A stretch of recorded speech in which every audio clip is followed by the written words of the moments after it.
Vous savez, beaucoup de chrétiens justifient leur incapacité à créer la richesse ou encore leur pauvreté par ce verset qui dit « Il est plus facile à un chameau de passer par le trou d'une aiguille qu'à un riche d'entrer dans le royaume de Dieu ». Ce verset en quelque sorte crée une forteresse ou encore une croyance limitante qui pousse les chrétiens à croire que la richesse est une mauvaise chose.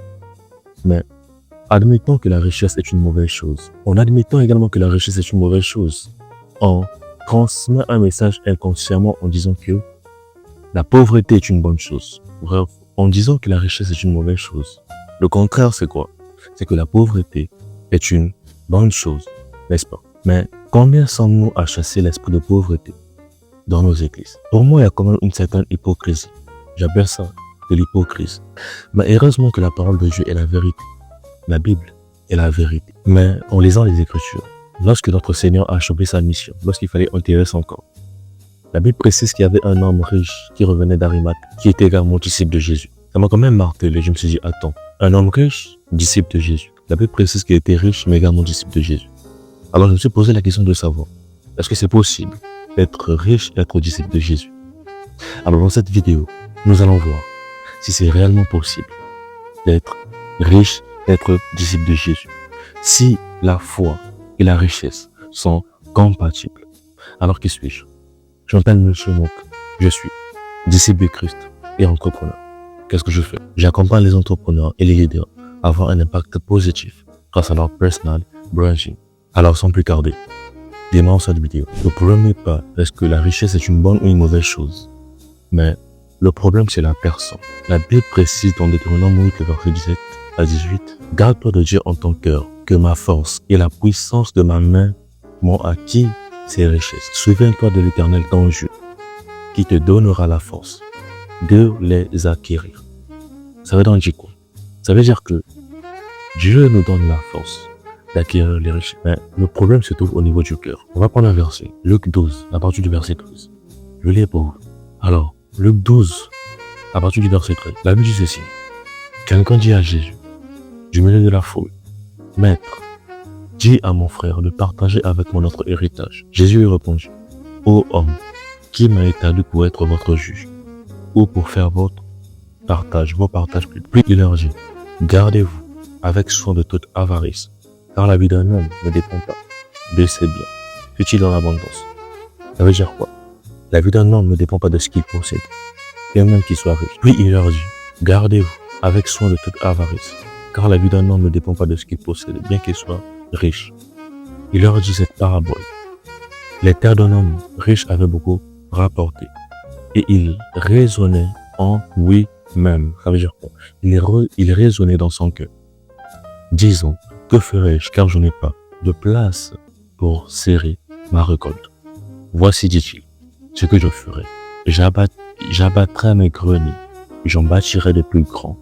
J'y amasserai toute ma récolte et tous mes biens.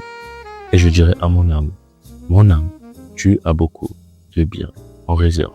Pour plusieurs années, repose-toi, mange, bois et réjouis-toi.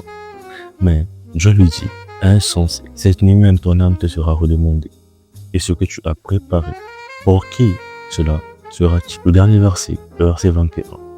Il en est ainsi de celui qui amasse des trésors pour lui-même et qui n'est pas riche pour Dieu. Je répète, il en est ainsi de celui qui amasse des trésors pour lui-même et qui n'est pas riche pour Dieu. Ça veut dire, je me suis posé la question de savoir, il en est ainsi de celui qui amasse des trésors pour lui-même et qui n'est pas riche pour Dieu.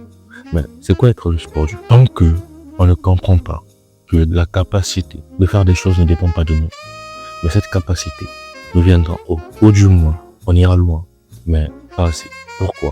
La Bible précise que tout ce que Joseph touchait dans la maison de Potiphar prospérait.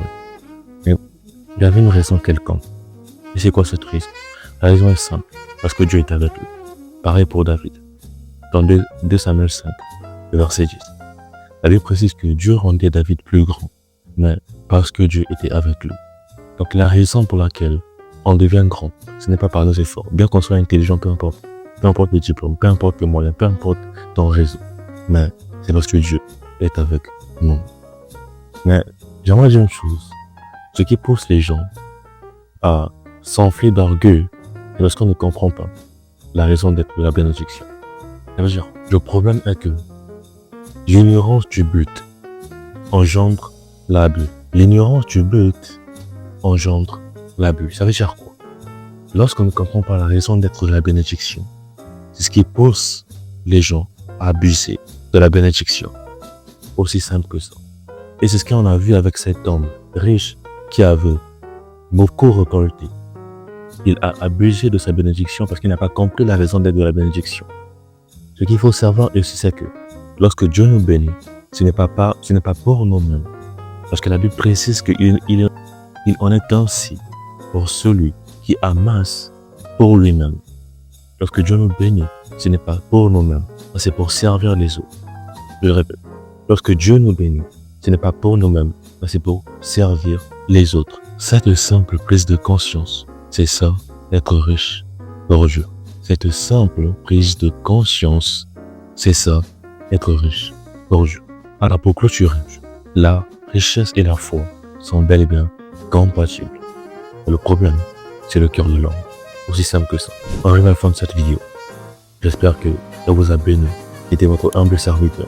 Sur ce, on se retrouve bientôt. C'était M. Mouk.